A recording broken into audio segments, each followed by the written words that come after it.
tuve otro compromiso que me impidió conectarme a la primera mesa, pero estoy muy contenta y honrada en que la planta académica de la licenciatura en Historia me haya invitado para compartir este espacio con ustedes. Soy historiadora, de tal forma que estamos acostumbrados a estos escenarios en donde los profesores la hacemos de organizadores, ponentes, conferencistas, logística y todo lo que se presente, y entramos al quite para hacer cualquier tipo de tarea o actividad. La planta docente de la licenciatura en Historia es una planta conformada por los doctores Elsa Hernández, Jaime Olivera y el doctor Ricardo Ernesto. Han hecho un muy buen trabajo, han conformado un gran equipo, se han organizado muy bien para tener eventos como este. De tal forma que les deseo el mayor de los éxitos el día de hoy y mañana. Ya tuve la oportunidad de revisar el programa desde que compartieron el cartel en las redes de la facultad y les deseo el mayor de los éxitos. Hay gente también de casa, como la maestra Porfiria, el doctor Oscar Bernardo, que ya estamos acostumbrados a tenerlos de manera activa participando por acá, y se suman, obviamente, otros investigadores de otros espacios. Muchísimas gracias por la invitación. Me quedo acá conectada para escucharlos y les deseo el mayor de los éxitos en esta 8ª jornada de sociología. Muchas gracias. Gracias. Muchas gracias a la doctora Zúñiga. Le cedo la voz a nuestra estudiante Ixis Valdés para que haga favor de presentar a nuestros conferencistas. Buenos días. Ahora continuando con el seminario, presentando al doctor Oscar Bernardo Rivera García. Es licenciado en Sociología por la Universidad Autónoma de Baja California del Estado de México. Tiene maestría en Ciencias Sociales con especialidad en Desarrollo Municipal por el Colegio Mexiquense, AC, y es doctor en Ciencias Sociales por el Colegio de Sonora. Es miembro del Sistema Nacional de Investigadores del año 2017, también de PRODEP. Actualmente es investigador en el Instituto de Investigaciones Sociales de la UABC. Forma parte como colaborador del seminario Niñez Migrante desde el año 2012 y sus líneas de investigación son migración internacional, niñas, niños y adolescentes migrantes, grupos en situación de vulnerabilidad y representaciones culturales. Y ahora con la doctora Porfiria del Rosario Bustamante de la Cruz, quien es docente de asignatura en la Universidad Autónoma de Baja California, doctora del Instituto de Investigaciones de Educación de la Universidad de Veracruzana de la Educación Intercultural y Estudios Interculturales, maestra en Estudios Socioculturales y licenciada en Asesoría Psicopedagógica por la UABC.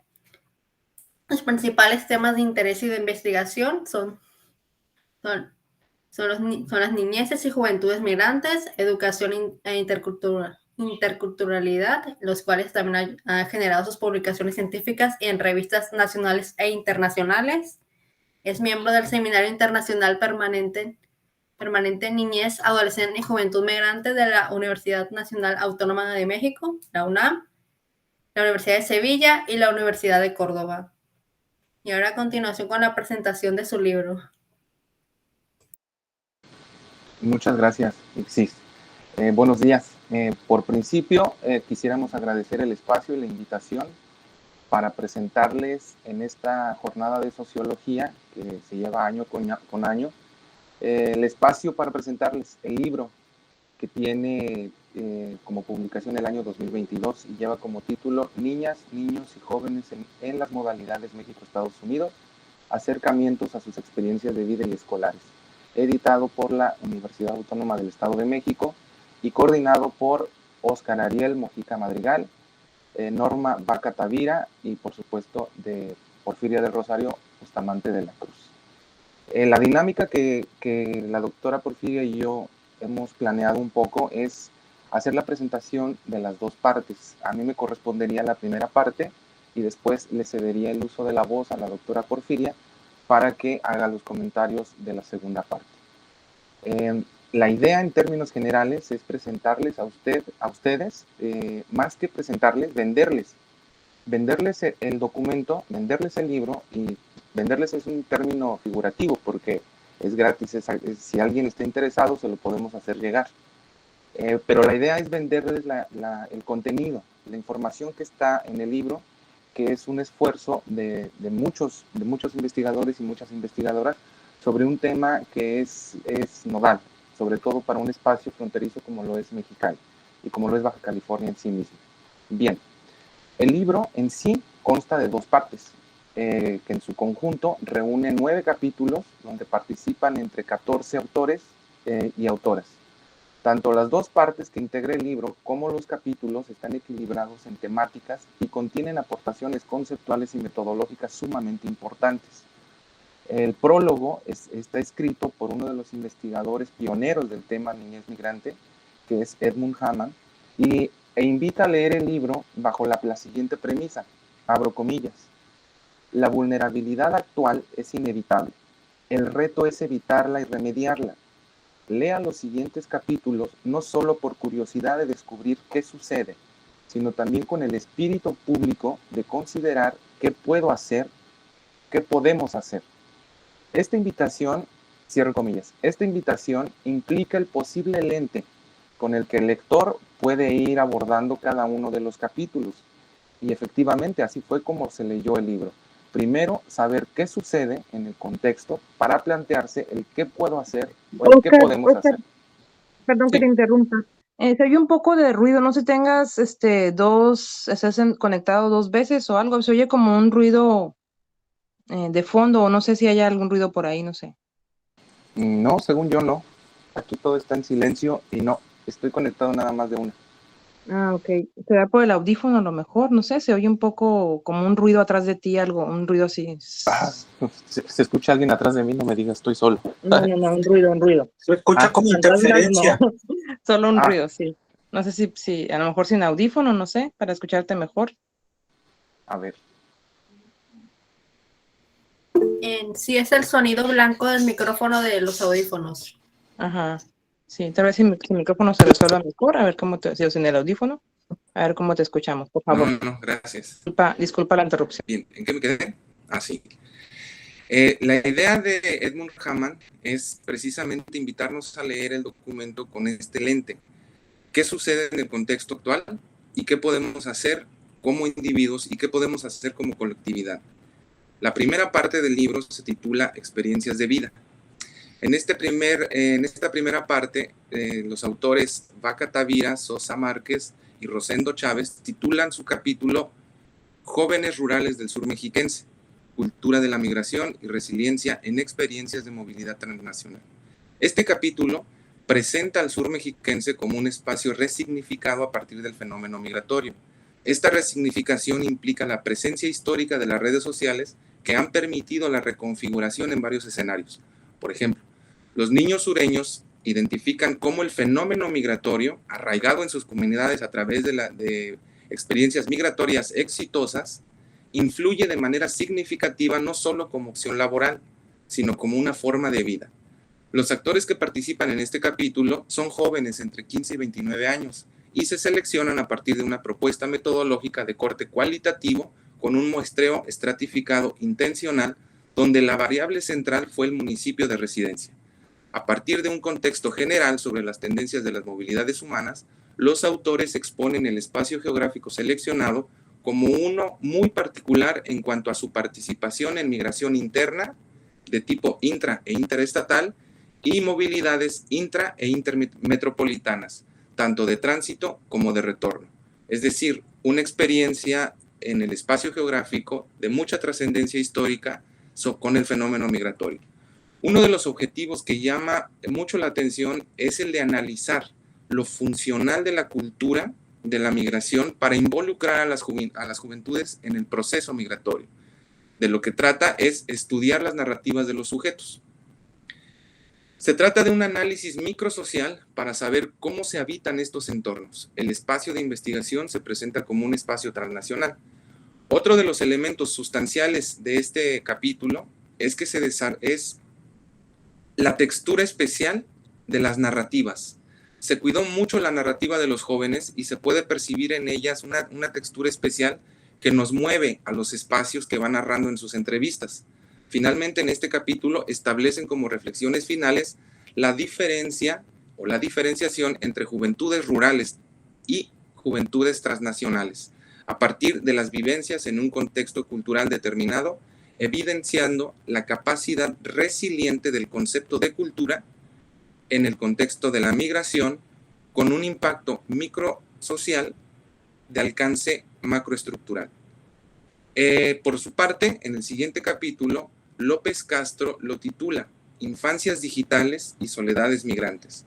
Por principio, reafirma la capacidad de agencia que tienen los niños, niñas y adolescentes en las migraciones. En un segundo momento, que en lo personal, a título personal, resultó estelar, es la forma en la que un investigador en ciencias sociales de cualquier disciplina puede echar mano de sus instrumentos metodológicos como el diario de campo. Este echar mano del diario de campo implica para el autor analizar un tema tan importante como el concepto de la soledad en los niños, niñas y adolescentes migrantes. Sin lugar a duda, es un tema que trasciende en lo axiológico y en lo académico, estudiar las soledades. El tema central del capítulo es la soledad y las habilidades digitales de niños, niñas y adolescentes migrantes. Soledad a partir de una propuesta teórica definida como etos de recepción. Pero, ¿qué es el sentimiento de soledad en un contexto migratorio para niños, niñas y adolescentes migrantes? En el capítulo, el autor profundiza en la capacidad de construcción social del concepto a partir de narrativas específicas que se lograron a través de entrevistas en 3 periodos del tiempo. En el mismo sentido, este capítulo se aborda el elemento tecnológico o el hecho de que los niños, niñas y adolescentes migrantes pueden ser nativos digitales, que implicaría que cuentan con un dispositivo móvil que les permite estar permanentemente en contacto digital con su familia. Ahora, hay una pregunta dentro del capítulo en relación con el uso de dispositivos para no sentirse solos, que si bien no se expresa de manera literal la pregunta, sí permite al lector identificarla entre líneas. ¿Qué pregunta es? ¿La interacción virtual genera recuerdos, imaginaciones, ilusiones y emociones del contacto con la familia externa? El capítulo, a partir de la información que se describe, da pistas para responder a esta pregunta. Sobre todo, pensar la cercanía o contacto digital puede o no generar o seguir generando este sentimiento de soledad en niños, niñas y adolescentes migrantes.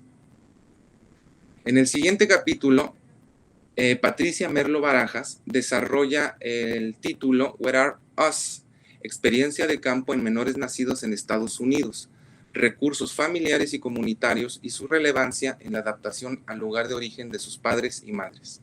Este capítulo aborda los retos que enfrentan los migrantes de retorno y muestra la situación vulnerable en que se encuentran los retornados y sus familias, así como las dificultades a las que se enfrentan al volver a los aspectos que pudieran facilitar su readaptación.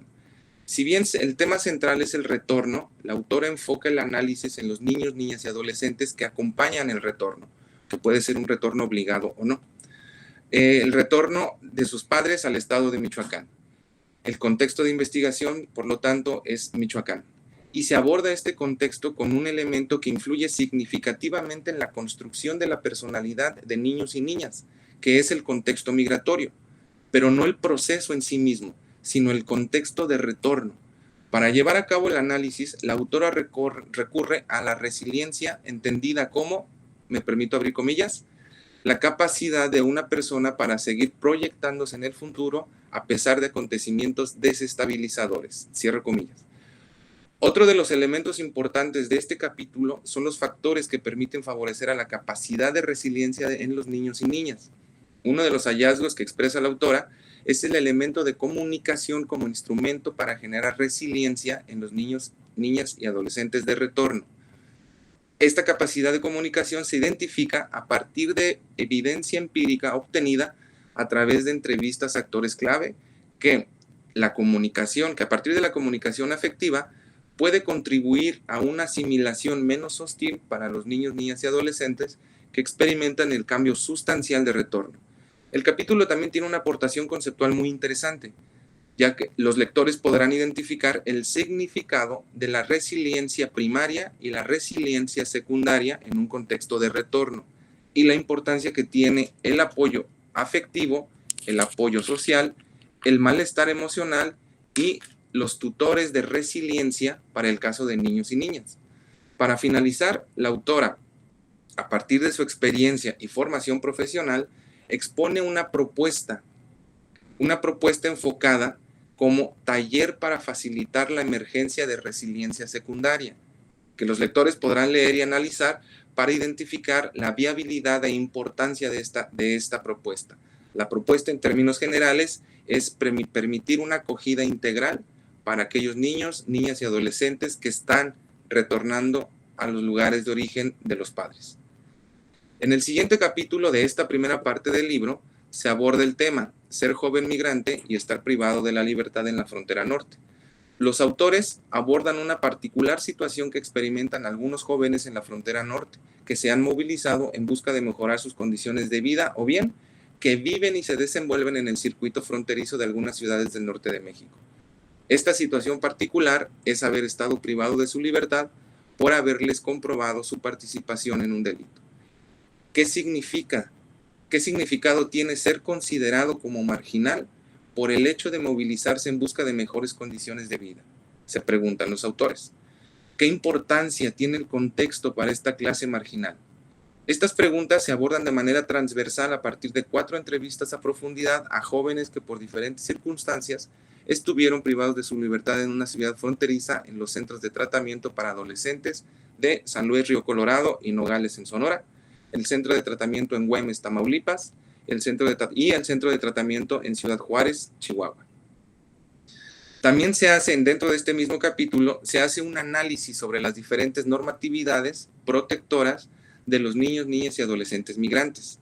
Como reflexiones finales, los autores establecen la complejidad de definir una identidad bajo un particular contexto de vulnerabilidad que implica el fenómeno migratorio y la capacidad para sobrevivir, que significa tomar decisiones que involucren poner en riesgo la integridad física y, en algunos casos, la libertad para algunos grupos sociales con la mayor cantidad de situaciones de vulnerabilidad, como lo son los niños, niñas y adolescentes migrantes. En el siguiente capítulo, Ana Vila Freyer, Eloy Estrada Lozano y Mariana Elizabeth Torres Mandujano desarrollan el tema Hasta donde llegue el tren, jóvenes centroamericanos transitando por Guanajuato. El objetivo del capítulo es analizar las condiciones de tránsito de personas migrantes centroamericanas. Entre algunos objetivos particulares se establece identificar los condicionamientos estructurales que propician la migración. Hay un elemento que llama la atención y tiene mucho que ver con el espacio donde se hace la investigación, que es en Celaya, Guanajuato. Y es lo que los autores trabajan como la convergencia demográfica, puesto implica un desplazamiento intermedio entre el norte-sur o sur-norte, o bien entre personas buscando establecerse, es decir, el punto medio de la ruta migratoria en México. ¿Por qué el punto medio? ¿Qué elementos contiene este punto medio? El concepto de frontera, asimismo, es asumido como un concepto multifacético que se sostiene debido al movimiento migratorio de personas centroamericanas. Recupera la agencia del migrante como otro elemento importante, ya que es esta agencia lo que permite tomar la decisión de migrar, de allegarse de los recursos para hacerlo, de adaptarse a las condiciones del viaje, entre otras cosas. La capacidad de agencia de las personas en movilidad resulta sustancial para este capítulo. El concepto transnacional es otra de las aportaciones porque se desarrolla de manera transversal y está desplegado a lo largo del documento de este capítulo, lo que hace atractivo leer cómo se operacionaliza el concepto de transnacional para dar respuesta a la siguiente pregunta. ¿Por qué ciudades como Celaya, Salamanca, Irapuato, Acámbaro y León se han convertido en ciudades albergues? ¿Qué ha permitido que se conozcan así? Los lectores en este capítulo podrán encontrar la respuesta. Adicionalmente, podrán revisar los motivos por los que las rutas migratorias de tránsito, consideradas como aquellas tradicionales, han tenido que adecuarse al contexto. A partir de un trabajo de campo exhaustivo, se presentan información sobre las personas centroamericanas en tránsito. Por ejemplo, el perfil, la ocupación, los motivos, el tipo de apoyos que han recibido o recibieron, los objetivos de permanecer en el espacio del medio de la ruta migratoria, entre otros elementos. El capítulo también muestra la importancia de la sociedad civil en la atención a personas migrantes. La sociedad civil se presenta como un actor clave para la atención. Esta capacidad de la asociación civil es como uno de los insumos sustanciales para cualquier persona que pueda o que decida movilizarse. Las redes sociales y su funcionalidad en el tránsito migratorio es otro de los elementos a destacar en este capítulo. En el siguiente capítulo de la primera parte, Ana Luz Minera Castillo desarrolla el tema precarización en la hospitalidad y atención de niños, niñas y adolescentes migrantes no acompañados. En lo personal, este capítulo fue uno de los que leí con mucho entusiasmo, debido al objetivo que se plantea el mismo, que es evidenciar los protocolos de atención, tanto nacionales como internacionales, para los niños, niñas y adolescentes no acompañados. ¿Evidenciarlos en qué sentido? Lejos de aplicarse en México esta normatividad protectora, invisibiliza a los actores, que además son definidos como aquellos con las mayores desventajas en todo el proceso migratorio. Ante los ojos internacionales, menciona la autora, México es un país que tiene avances significativos en cuanto a la normatividad sobre el tema. Por ejemplo, México tiene el Sistema Nacional de Protección Integral de Niñas, Niños y Adolescentes, CIPINA, creado en 2014. Sin embargo, como la misma autora lo menciona, la teoría no es lo mismo que la práctica.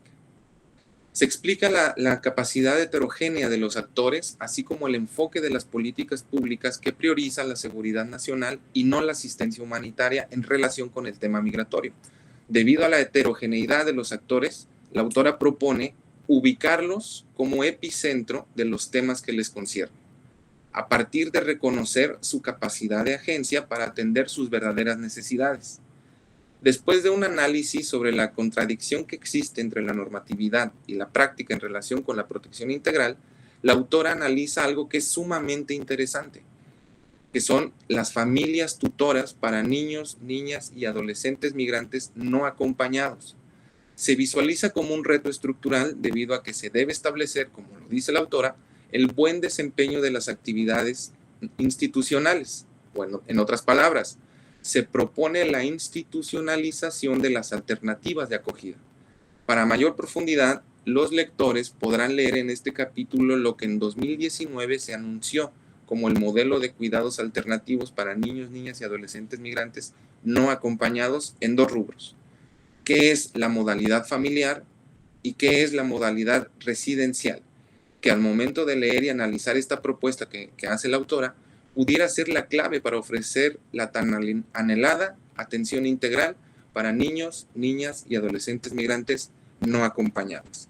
Sin lugar a dudas, la primera parte de este libro resulta de sumo interés, sobre todo para saber qué está sucediendo en el tema migratorio, que involucra a los actores considerados como aquellos actores con las mayor número de vulnerabilidades en un fenómeno tan complejo como es el fenómeno migratorio. Hasta aquí mi participación de esta primera parte. Le cedo el uso de la voz a la doctora Porfiria. Gracias. Hola, buenos días, buenas tardes para otros que nos acompañan en otros lados de la República. De nueva cuenta, también me gustaría agradecer por el espacio, sobre todo para visibilizar y hacer evidente o poner al centro las niñas, los niños y las juventudes en las movilidades en el proceso migratorio México-Estados Unidos. Para mí es un placer estar aquí con ustedes. Y bueno, como bien lo comentó el doctor Oscar, a mí me comprometí en hacer el comentario de la segunda parte, que es donde me siento más, se puede decir que es una de las líneas de investigación en relación a la educación migrante, ¿no? Esa segunda parte se nombró experiencias educativas. Cabe mencionar, antes de continuar con los siguientes 3 capítulos, que este libro es el resultado del primer Congreso Internacional sobre las Movilidades México-Estados Unidos, donde se puso al centro específicamente a la niñez y juventud migrante, Este congreso se hace anualmente. La última participación o el último congreso fue a mediados, bueno, en julio específicamente de este año, entonces igual estaremos compartiendo la siguiente convocatoria para el 4º Congreso Internacional, que lo convocan el Colegio de Michoacán y la Universidad la UAMX, la Universidad Autónoma del Estado de México. Muy bien, a partir de eso, como también lo reiteró el doctor Oscar, el prólogo nos invitan a reflexionar sobre mirar hacia otros aspectos que también se han identificado en los procesos migratorios, más allá de la mirada adultocéntrica, ¿no? También es importante mencionar que el análisis de los capítulos o de los trabajos de los capítulos en este libro son a partir de un enfoque transdisciplinar. Entre ellos, la sociología ha hecho aportaciones muy significativas, sobre todo en las narrativas de estas poblaciones, ¿no? Así como la psicología social, la pedagogía incluso, ¿no? Bueno, el primer capítulo de su servidora se nombró, un amigo me enseñó Caquichilo School, la interculturalidad como propuesta analítica en la educación de jóvenes migrantes.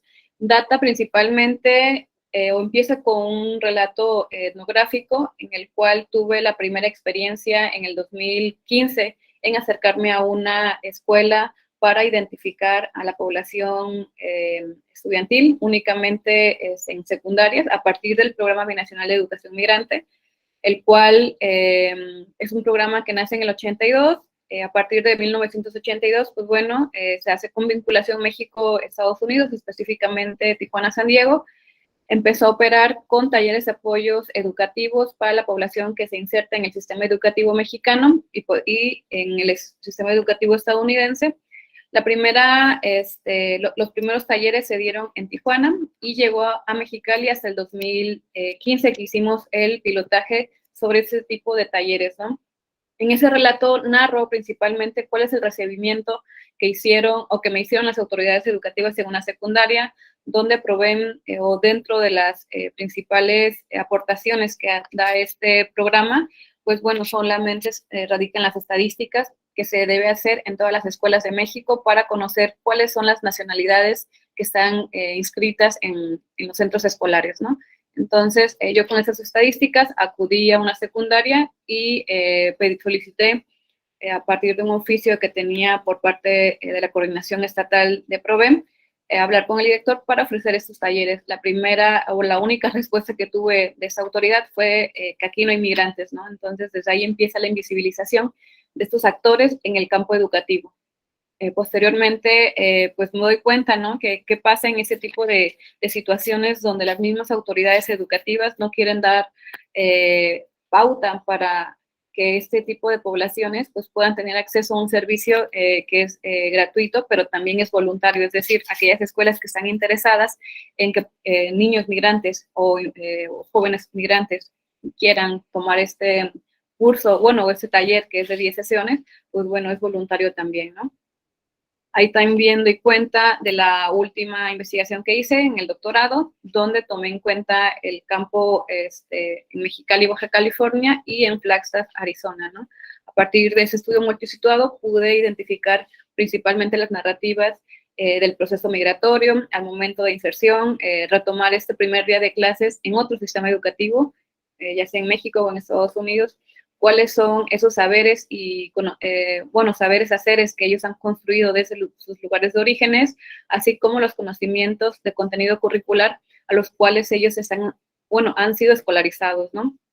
También la forma en que pueden experimentar la violencia en el proceso migratorio, principalmente estos saberes migrantes, ¿no? Que se van compartiendo en las comunicaciones que ellos tienen, tanto a nivel, vía telefónica o cuando ya llegan al lugar de acogida, sobre todo cuáles son las principales estrategias, así como aquellos retos o obstáculos que pueden presentarse las familias que migran, ¿no?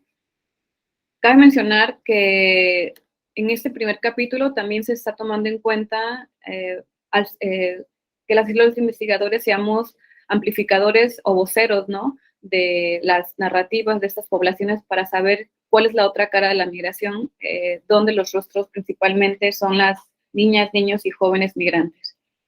Ya en el campo educativo también doy cuenta de cuál es la percepción que tienen las y los jóvenes cuando están en el sistema educativo mexicano, cuando están en el sistema educativo estadounidense y después que migran al otro sistema, ¿no? Estamos dando cuenta de que existen una diversidad de formas en que han sido nombrados a partir de diferentes teorías, como la segunda generación, generación 1.5, incluso también hay estudios que hablan sobre la incorporación de jóvenes en las universidades, principalmente en Estados Unidos, los Dreamers, en México como los otros Dreamers, y esto da pauta porque los 3 capítulos en esta segunda parte pues nos hablan o nos invitan a reconocer cuáles son las formas en que han sido nombrados y cómo ellos también se pueden nombrar, ¿no? Más allá de identificarse o autoidentificarse con algún tipo de nombramiento que les llegan a dar los investigadores, pues solamente son jóvenes, son niñas y niños en un proceso donde ellos no lo solicitaron. Y en ese capítulo, en la última parte, principalmente hablo de tomar en cuenta otra perspectiva para el análisis de las experiencias, principalmente en la convivencia dentro de las escuelas, que es a partir del enfoque intercultural, ¿no? ¿Cuál es la necesidad, la emergencia de tomar otro tipo de enfoques para el análisis y sobre todo la incidencia en ese tipo de espacios escolares? En el segundo capítulo de Óscar Ariel Mojica Madrigal, está titulado Si vuelvo, mis hijos podrán estudiar. Migrantes deportados y en proceso de deportación con hijos criados y nacidos en Estados Unidos. Aquí Óscar prácticamente nos hablan de cuáles son las vicisitudes que enfrentan los migrantes deportados y que traen a sus hijas e hijos, los cuales han sido criados o nacidos incluso en Estados Unidos, ¿no? Estamos hablando que ellos tienen un imaginario el cual ha sido construido a partir de los comentarios o narraciones que les dicen los padres cuando están en Estados Unidos, ¿no? Entonces, el imaginario de en México es así, el lugar donde nosotros nacimos es así, ¿no? Y el lugar donde se lleva a cabo el proceso de investigación, pues es en Michoacán, y principalmente Ariel nos habla sobre los contextos rurales, ¿no? La primera investigación da cuenta principalmente del lugar de acogida en ciudades urbanas, entonces aquí nos contrasta otros tipos de contextos, ¿no? Ariel también habla sobre el elemento que permite la movilidad social para estos hijos, donde las redes migratorias son importantes para el análisis de estas investigaciones, así como las identidades que juegan papeles importantes, mismas que han sido construidos en contextos específicos, como son los espacios principalmente migratorios, ¿no? Cabe mencionar que en México, bueno, está dividido como en diferentes etapas o momentos históricos. Michoacán es una de las rutas más tradicionales que hay dentro de las migraciones México-Estados Unidos. Asimismo, Ariel nos comparte en ese capítulo que las familias que están en Estados Unidos no tienen intenciones de regresar a México, ¿no? Y obviamente las hijas y los hijos tampoco tienen esas intenciones. He aquí el regreso o el retorno desde otros tipos de teorías del retorno forzado, ¿no? Por deportación, porque también cabe mencionar que hay un retorno voluntario que es a partir de las decisiones de los padres, ¿no? Ya sea porque deciden retornar a México a partir de que han construido un patrimonio durante todo el proceso que han estado insertos en Estados Unidos o por alguna situación familiar. Es importante mencionar también que en ese capítulo Óscar nos narra sobre los procesos migratorios en los cuales han estado insertas las familias migrantes, ¿no? Por ejemplo, las movilidades circulares, las cuales han sido estudiadas con esta década de los 80s hasta los 90s, pero también cómo se han conformado las familias en el norte, ¿no? La migración de familias completas, la construcción de sitios y significancias sobre el origen, ¿no? Eso también que llaman el terruño, por ejemplo. También buscan la permanencia en Estados Unidos, nos comparte Ariel, debido a la violencia instaurada en México, ¿no? O las inseguridades que han estado sometidas principalmente estas familias. Él nos narra que en el 2015, en Michoacán hubo un proceso muy violento donde las familias solicitaron asilo y protección al gobierno estadounidense. También nos habla de otro tipo de familias con larga estadía en Estados Unidos, los cuales nos narra sobre los nuevos patrones migratorios y donde las hijas y los hijos de esas familias viven la deportación, ¿no?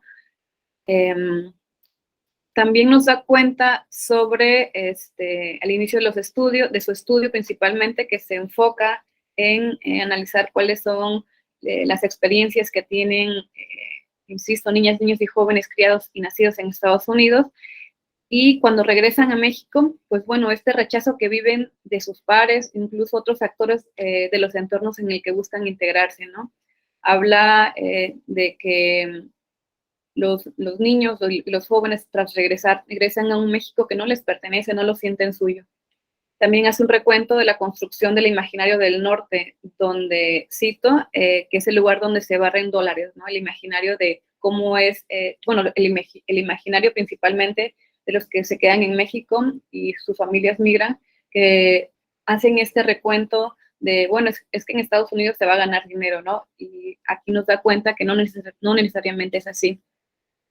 También dentro del capítulo hace un recuento en relación a la historia de la migración. Empieza narrando que en 1986-1987 se lleva a cabo la Ley de Reforma y Control de Inmigración, también nombrado con las siglas IRCA, ¿no? Otro tipo de crisis que nos da cuenta sobre la situación que viven las familias fue a partir de la crisis económica del 82, del 87 y del 94, a partir de la incorporación del campo mexicano en el Tratado de Libre Comercio, ¿no? Con Salinas de Gortari. Y por último, nos sitúa en el año 2020, a partir de la pandemia por COVID, donde apunta a una doble pandemia, ¿no? En esa situación de los efectos de la economía y también en relación a la afectación de la salud y sobre todo esta recuperación económica, la cual no se vislumbra en un contexto en el cual sabemos que no se sabía en ese momento cuándo se acabará, ¿no? Otro tipo de situación que él nos convoca a analizar son las caravanas centroamericanas del 2020, también que empezó a hacer un análisis sobre ese tipo de nuevas incorporaciones de poblaciones migrantes en México. También nos da cuenta que para la población de niñas, niños y jóvenes de origen mexicano, cuáles son los tipos de atenciones que tiene como inicios el recibimiento de esta población en el espacio escolar. Retoma también el programa PROVEN, donde él también cuenta que PROVEN, al menos en esta parte de Michoacán, ha sido importante, pero que se centra principalmente en reconocer otro tipo de migrantes, ¿no? Y, por ejemplo, también nos invita a identificar cuáles son las estrategias que usan algunos jóvenes para cruzar al otro lado, y eso ya nos mueve a contextos fronterizos como es Baja California, ¿no? En esta parte también nos invita a atender esas propias realidades que viven estas juventudes y niñeces con el fin de hacerlas visibles, ¿no? Tanto para la parte docente y como las políticas públicas y educativas. Bueno, en este contexto que les comentaba de estudiar o no dentro de contextos migratorios, nos da cuenta de los jóvenes que viven principalmente en Tijuana sobre las estrategias que usan para cruzar, ¿no? Aquí nos narra el caso de Socorro, por ejemplo, que comenta sobre cuál fue la estrategia para cruzar al otro lado, donde ella estaba solicitando una visa en Tijuana, pero se le había sido negada 2 veces. Hasta la tercera vez pudo solicitar la visa, y eso fue gracias a las estrategias que les fueron compartidas a Socorro, donde le comentaban que si estudiaba o si era estudiante de una universidad podía tener acceso a la visa, ¿no? El SAT también se identifica con ese tipo de experiencia, y puedo decir que en lo personal también, ¿no?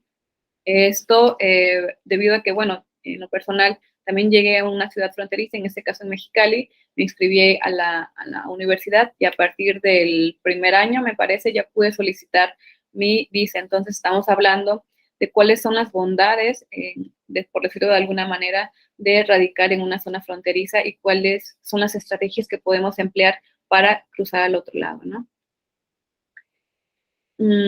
También nos comparte una experiencia de una joven que vive en Estados Unidos, que comparte por la página de Facebook, pues cómo fue graduarse, ¿no? Y me gustaría citarla, dice: a unas semanas de graduarme, quiero agradecer por esta dicha. Me siento orgullosa de ser la primera en mi familia de llegar hasta acá. Me siento orgullosa de venir de un pequeño rancho, de ser personas de una zona rural, donde desgraciadamente pocas veces se tiene la oportunidad de seguir estudiando. Sé que hay personas que han pasado por cosas peores que yo y que han llegado más lejos. Por eso, mi gente, no hay que dejarse vencer, hay que seguir la lucha. Pues esta narrativa las comparte Ariel dando en cuenta o mostrando, ¿no?, cuáles son las vivencias que tienen las juventudes en Estados Unidos. Y también nos da cuenta de que estudiar tanto en México como en Estados Unidos, pues es un privilegio, ¿no?, que pocos tenemos acceso. Por último, también nos incita a abordar o a conocer el estudiar como un derecho, ¿no?, al cual obviamente no todos podemos acceder, más cuando los propios contextos económicos y sociales construyen sus propias realidades, donde estudiar no es una opción, como si lo es trabajar desde temprana edad para ayudar a los ingresos familiares. Y bueno, hasta ahí dejaría la participación, o bueno, la participación de comentar este tercer capítulo, segundo capítulo, perdón, de la segunda parte. Y continuaría con el último capítulo, a cargo de Octavio Castrejón Zarco, denominado Del oasis de tierra caliente hasta The Golden State, socialización y experiencias transnacionales de niños y niñas de la Huacana, Michoacán y el estado de California en un contexto escolar y de violencia. Bueno, aquí Octavio se centra en las experiencias transnacionales de esta zona, así como de los distritos escolares de Visalia, Goshen y Porterville de California, Estados Unidos, cuya circularidad se ha convertido en una problemática respecto a la ciudadanía, ya que la niñez migrante, al interactuar en dos naciones, cargan con usos, tradiciones y costumbres de su tierra natal. Aquí nos da cuenta de otro contexto, del mismo contexto en Michoacán, sin embargo, con otras particularidades, como son las experiencias transnacionales, ¿no? Nos habla que aquí lo novedoso no es que haya niños migrantes, sino que van y vienen entre estos sistemas escolares.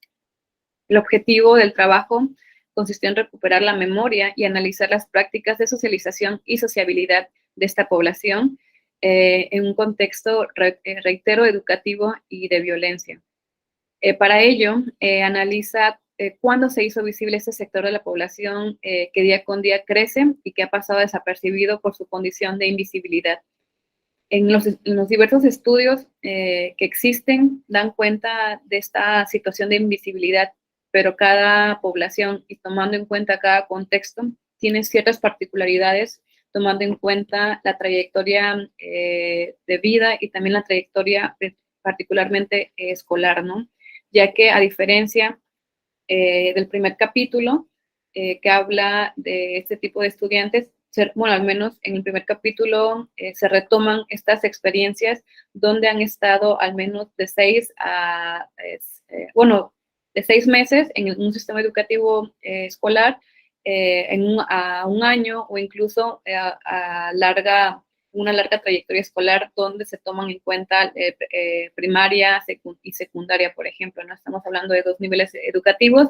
En el segundo capítulo se retoman aquellos estudiantes que han estado toda su vida y que no conocen México, que han estado toda su vida en Estados Unidos, y en se habla de experiencias de una migración circular.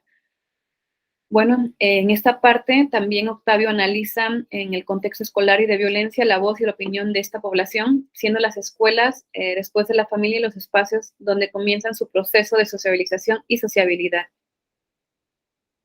También da cuenta del viaje que realiza esta población, el cual está caracterizado por buenas o malas impresiones y experiencias, dependiendo de las circunstancias en las que se realice la trayectoria. Otro aspecto de esta investigación es que nos invita a conocer los casos de esta población en 2 sistemas educativos, ¿no?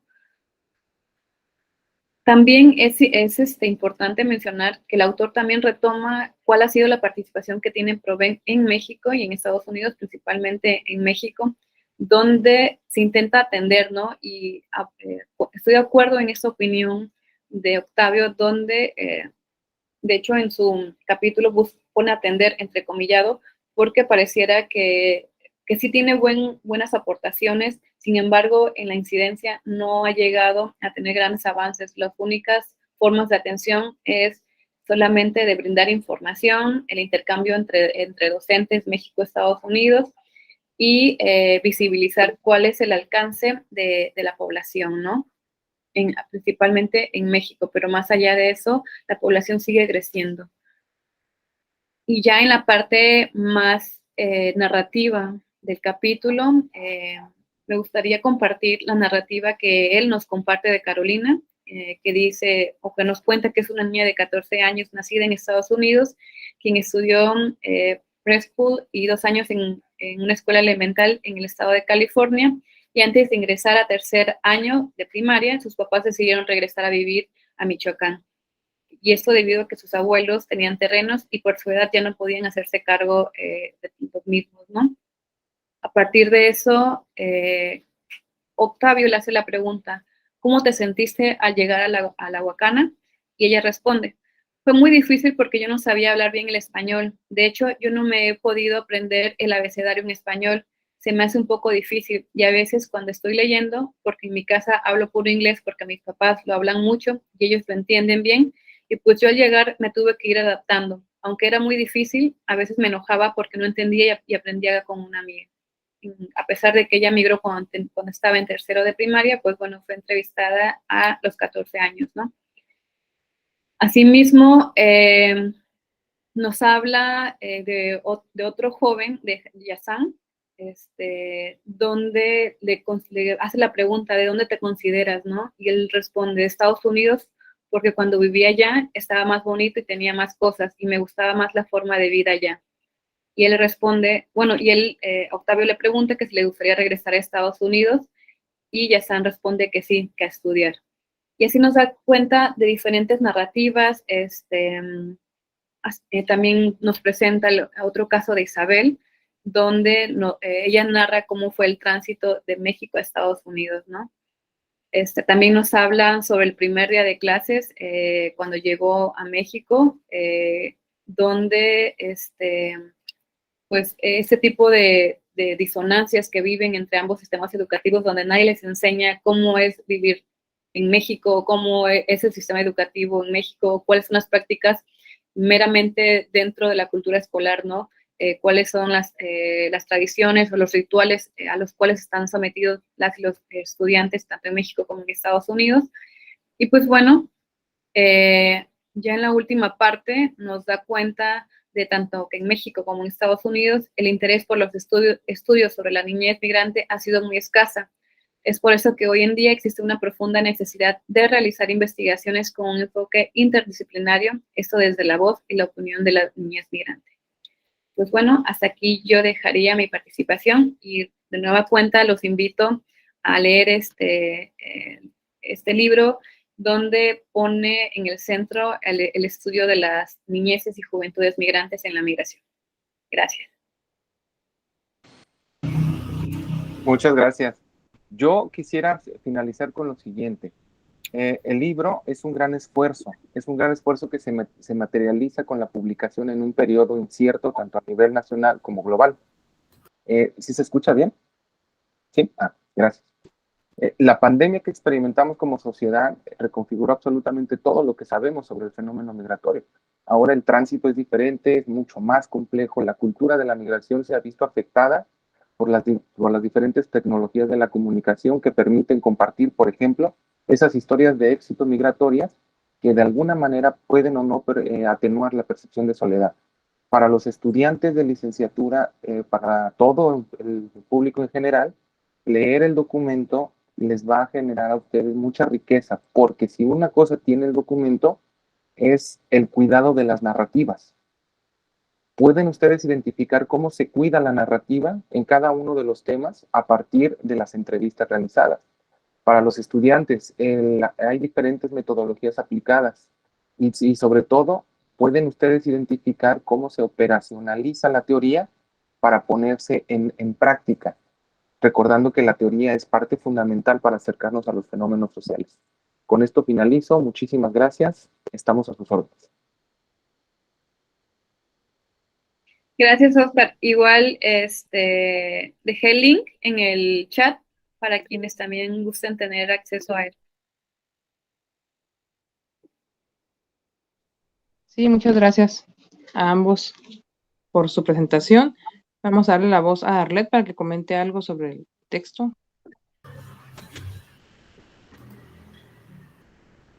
Buenas tardes. Buenas tardes, ¿ya me escuchan? Sí. Buenas tardes, me presento, mi nombre es Arlet Ruiz Guzmán.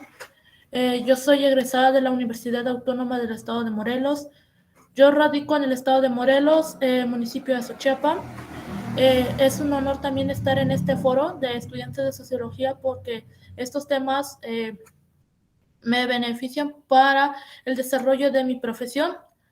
Bueno, en lo que ustedes comentaban de lo que es la movilidad de niños y jóvenes hacia Estados Unidos, aquí yo creo que es importante analizar que las experiencias de vida que cada uno de ellos experimenta es de manera diferente, porque a veces el fenómeno de la cultura viene a ser diferente en relación a valores, pero también en relación al modo en que transitan hacia el otro lado, porque no todos pues tienen las mismas experiencias, algunos son diferentes.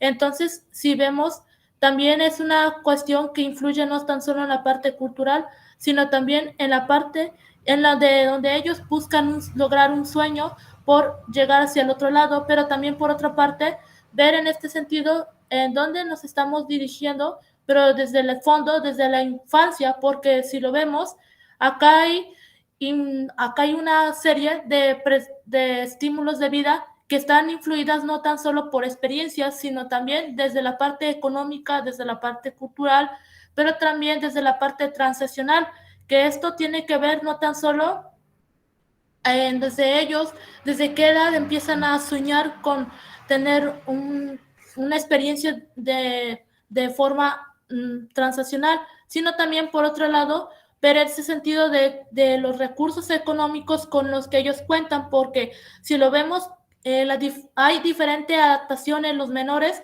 pero también desde la experiencia en los que ellos han tenido que hacer para llegar del otro lado, que unos son por medio de campo, pero también otros son por vía aérea. Entonces, si nosotros vemos, hay nivel de índice de vida en niñez, pero también desde la parte familiar, porque aquí hay diferentes formas de cómo ellos van llegando hacia el otro lado, pero también desde el origen de los padres y de las madres de familia, que no tan solo los recursos familiares tienen que ver con lo que es su desarrollo de vida, sino también con las experiencias que ellos tienen para poder llegar hacia el otro lado. Entonces también se habla de tener como esa libertad de llegar hacia allá, pero a veces hay una dificultad que aquí vemos, que es la privación de esa libertad, porque a veces cuando las personas llegan a ser ilegales, muchas veces no pueden lograr lo que es su sueño americano por estar del otro lado, porque de alguna manera pues no son nacidos allá.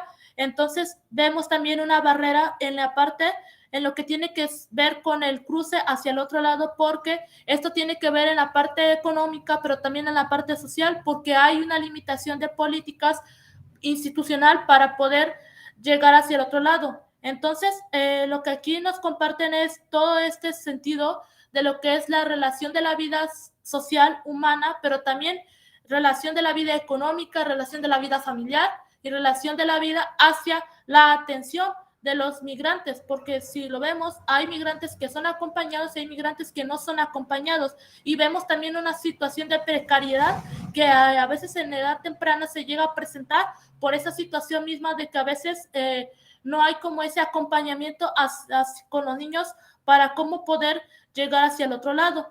Y en lo que respecta al ámbito educativo, aquí vemos no tan solo lo que es la interculturalidad educativa, sino también que los jóvenes migrantes pues tienen como ese anhelo o esa función de querer estudiar o querer tener esa forma de poder ser alguien en la vida, pero a veces hay una dificultad que no todos tienen el mismo derecho hacia la educación, porque algunos a edad muy corta empiezan a trabajar o incluso llegan a hacer esa parte para poder dar una parte económica a lo que es su familia. Entonces, si lo vemos, el nivel de la educación pues influye de diferente forma, porque en los jóvenes a veces unos pueden estudiar mientras que otros no, y hay una diversidad en lo que respecta a la educación. Entonces, todo esto tiene que ver no tan solo con la cultura, sino también con la relación de cómo el joven se va desarrollando en un hábito que es educativo, pero también en un hábito donde no puede pues tener educación y bajo qué forma puede salir hacia adelante. Entonces también hablan sobre cómo poder analizar el fenómeno de la deportación de hijos nacidos en Estados Unidos, pero también por otra parte de cómo poder ver a esas personas que están del otro lado para que de alguna manera pues puedan tener ese afecto, de tener esa relación o esa estima de cómo estar unidos, pero también por otra parte de cómo tener ese proceso de atención a las personas que son deportadas, pero también en ese sentido de los que están en ese proceso, porque pues la deportación es un fenómeno social que aquí está ocurriendo con la migración, pero también por otra parte de los hijos, de cómo los hijos pueden estudiar o cómo tener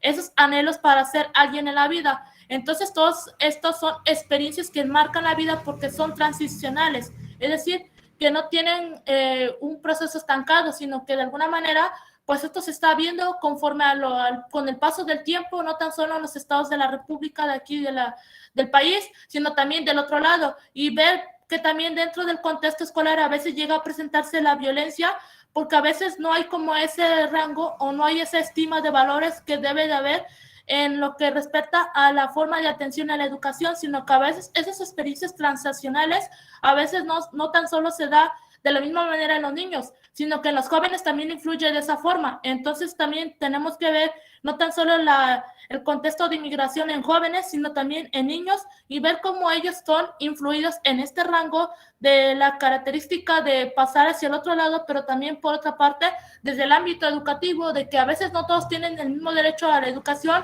pero que ellos tienen el anhelo de salir adelante y de lograr cumplir su sueño americano, como aquí lo vienen presentando. Muchas gracias, Arlet, por tu comentario. Y sí, efectivamente, todo lo que tú visualizas como fenómeno social, gran parte de los temas que tú identificaste están contenidos en el libro. El libro aborda cada uno de estos temas de manera metodológica muy precisa y también de manera teórica. La invitación a que consulten el libro es precisamente para que identifiquen esas aportaciones, tanto metodológicas como teóricas, cómo se aplican en un fenómeno social actual que está reconfigurando espacios y trayectorias. Gracias por tu participación.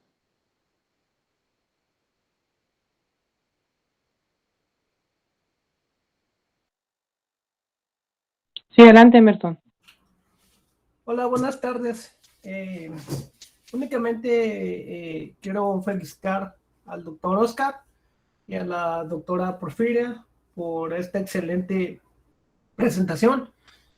Sin embargo, voy a hacer comentarios únicamente en la parte que expone el doctor Oscar, porque es algo en lo que me he estado enfocando, no investigando, sino que me he estado enfocando a raíz de experiencias personales y a raíz de comentarios de muchas personas que se encuentran en contacto con la niñez.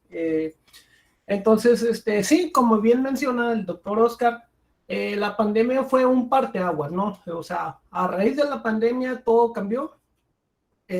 todas las expectativas cambiaron, todo nos hizo ver que somos vulnerables a un montón de cosas que antes no las consideramos como que pudieran afectar o cambiar nuestro ritmo de vida. Sin embargo, la pandemia vino a enseñarnos esa parte, ¿no? Que somos vulnerables y que estamos expuestos a diferentes cuestiones que antes no consideramos, ¿no? Y, por ejemplo, me parece muy interesante el punto de vista que comenta el doctor Oscar, ¿no? Que los dispositivos electrónicos se volvieron un medio de contacto indispensable para esa transición que está habiendo entre la migración de niños, jóvenes, adultos e incluso personas mayores. Entonces, yo considero que la digitalización de un sentimiento es como indispensable para el ser humano. Ese sentimiento de apego, ese sentimiento de poder estar en contacto con nuestros seres amados cuando nos encontramos en un proceso que es exclusivo, que es discriminatorio, que es de malos tratos, es sumamente importante, puesto que una vez que tenemos contacto con personas que son cercanas a nosotros, aunque sea a través de un dispositivo electrónico, es muy importante porque representa un acompañamiento que puede ser psicológico, que puede ser empático, que nos puede ayudar a seguir avanzando a través de los procesos que tengamos, ¿no? Sin embargo, esto no lo consideramos como importante o muy importante antes de la pandemia. Pero ¿qué es lo que pasó? Fuimos aislados, fuimos confinados a tener contacto humano. Sin embargo, el contacto humano siguió estando presente a través de dispositivos digitales. Y eso es muy importante y es una parte que la sociología debe abordar, porque si bien en la sociología del cuerpo, el teléfono celular ya figura como una parte de nuestra indumentaria, como una parte de un órgano que es anexo al ser humano, nosotros podemos ver que estudiar o investigar acerca de las relaciones y las múltiples interacciones que podemos tener a través de los servicios digitales, concretamente el smartphone, podemos sacar un montón de conclusiones que influyen psicológicamente, socialmente, académicamente, y son cuestiones que antes pues no consideramos, ¿no? Sino que a través de la pandemia nos dio este golpe de realidad en el cual empezamos a voltear a ver los celulares como algo más que un celular, algo que nos permite seguir en contacto con las personas que queremos y que son importantes para nosotros. Y eso yo creo que es un punto muy importante dentro del trabajo que presentó el doctor Oscar, porque está considerando que el teléfono móvil nos va a poder ayudar a que obviamente sigamos en contacto con mucha gente y conozcamos más gente, ¿no? Entonces, considero que es sumamente importante que demos la importancia a los dispositivos digitales en el contexto de que es como que una nueva comunicación humana, no la evolución de la comunicación humana, pero sí una parte que se viene a anexar a todo lo que teníamos antes y que, pues, a raíz de todos los procesos y todas las cuestiones que ha habido, pues, de la importancia del uso del teléfono celular ha incrementado mucho en cuestiones de poder acercarnos a quien queremos y también, ¿por qué no?, de poder crecer como personas. Pero pues esa es una cuestión que yo nunca lo vi como un objeto de estudio, pero pues ahora que lo estoy viendo con el trabajo que están exponiendo, yo creo que es sumamente importante seguir esta línea de investigación, ¿no? Gracias. Muchas gracias, Emerson.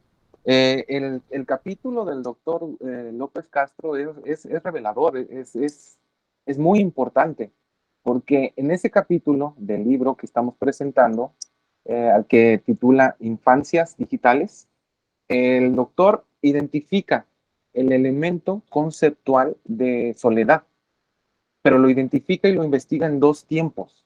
Y es sumamente interesante, porque son 2 tiempos, uno antes de la pandemia y uno durante la pandemia. El concepto de soledad que trabaja el doctor López Castro es revelador para lo que acabas de decir, Emerson. De verdad, consulta el libro, lee ese capítulo, porque es la forma en la que se está haciendo un primer acercamiento al fenómeno que tú acabas de identificar. Por ejemplo, el doctor lo identifica ahí. Antes de la pandemia, por allá en el 2004-2006, llevó a cabo entrevistas a niños, niñas y jóvenes migrantes en espacio de Estados Unidos como en espacio mexicano. Y de ahí salía o se repetía la palabra soledad, soledad. Al profundizar en ese elemento, se le preguntaba a los jóvenes, a los niños, que ¿cómo te sientes? Me siento solo porque todo el día están trabajando mis papás, no hay ese acercamiento. Durante la pandemia, el doctor tiene acceso a ciertos actores y se da cuenta del uso de los niños digitales o de las infancias digitales. La premisa ahí, la hipótesis ahí era que iban a seguir sintiéndose solos. El uso excesivo o el uso de las nuevas tecnologías implicaba conocer a sus abuelos que nunca habían conocido de manera física, ahora ya los conocían virtualmente. Y el doctor dice, a mí me parecía que el concepto de soledad iba a ser el mismo, porque no hay este contacto físico, no hay esta proximidad, lo que genere esa que trascienda en el ser. Y curiosamente sí existe el concepto de soledad aún utilizando medios digitales, y es precisamente por eso lo que yo había leído, lo que me atreví a leer, que no es una pregunta como tal, pero está dentro del capítulo. Y es esa pregunta, ¿la interacción virtual genera recuerdos, imaginaciones, ilusiones y emociones del contacto con la familia externa? Esa es una forma de acercarse. Entonces, Emerson, muchas gracias. Te recomiendo de verdad que leas este libro y sobre todo el capítulo del doctor López Castro. Ahí vamos a encontrar, hay muchas vetas para la sociología en este medio. Gracias, Emerson.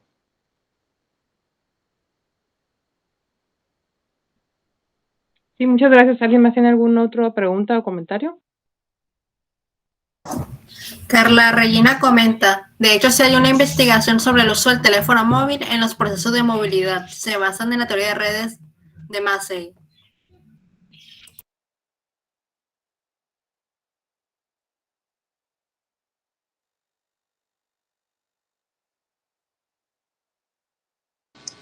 No sé si Porfiria tiene algún comentario.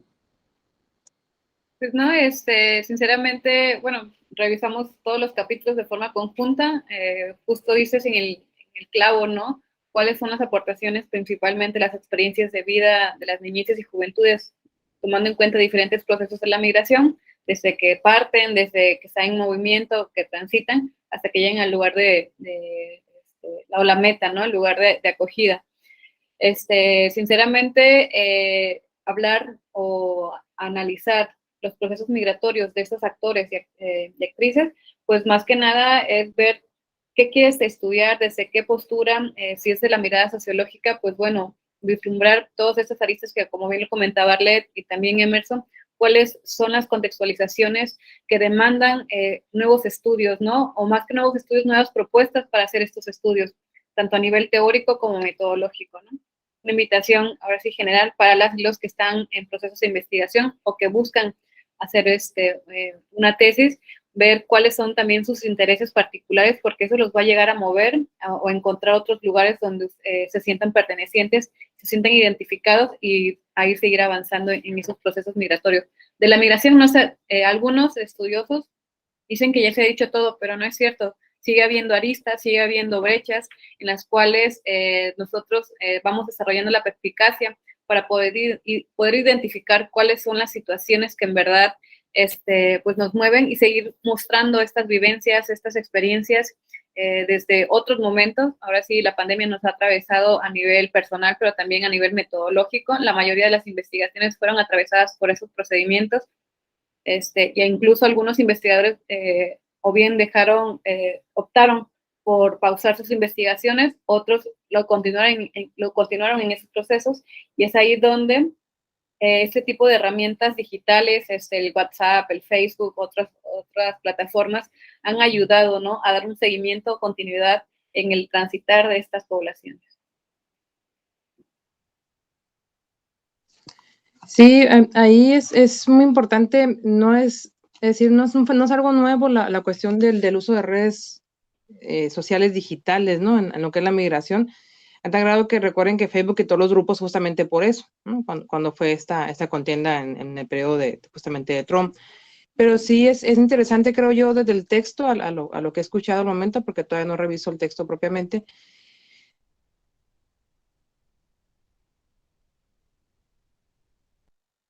Simplemente porque efectivamente hay muchísimos estudios sobre migración, pero siempre están desde los gobiernos, desde también las miradas del investigador que buscan lo que les interesa propiamente, ¿no? O sea, muy focalizadas, ¿no? Con una lente de repente muy reducida, pero realmente es poco lo que se habla de la niñez y de las infancias. Y no solamente las transitorias, sino las que están aquí ya de manera permanente, ¿no? Nosotros en el programa de Espera que Adopta un Amigo, que tenemos ya con él más de 12 años aquí en la facultad, aquí en Mexicali, tenemos la mayoría de nuestros niños migrantes y eso les ha generado muchísimos conflictos. Justamente mañana vamos a presentar este tema aquí en las jornadas, es la tercera conferencia del día de mañana sobre esta temática. Y es realmente algo que se desdibuja demasiado en la educación de Baja California. O sea, no hay una atención al joven migrante, al niño migrante, a la infancia migrante, no solamente en tránsito, sino cuando ya se quedan aquí y hay un contraste de realidades, ¿no? De culturas, de atención. Hay muy poca atención a estos programas de intervención temprana, ¿no? Por ejemplo, ¿no? Desde los gobiernos, de las universidades. Y es importante que eso también, como jóvenes que nos escuchan, sociólogos, futuras sociólogas, pues atender estos aspectos muy particulares que sí sean desde la niñez y desde las juventudes, ¿no? Hay muchos textos que lo dicen y realmente no es tan cierto, están focalizados a las políticas públicas, a las políticas sociales, van a otros lugares. Entonces creo que es interesante y me parece una buena aportación y pues agradezco mucho su participación. No sé si alguien más tenga alguna otra pregunta o comentario.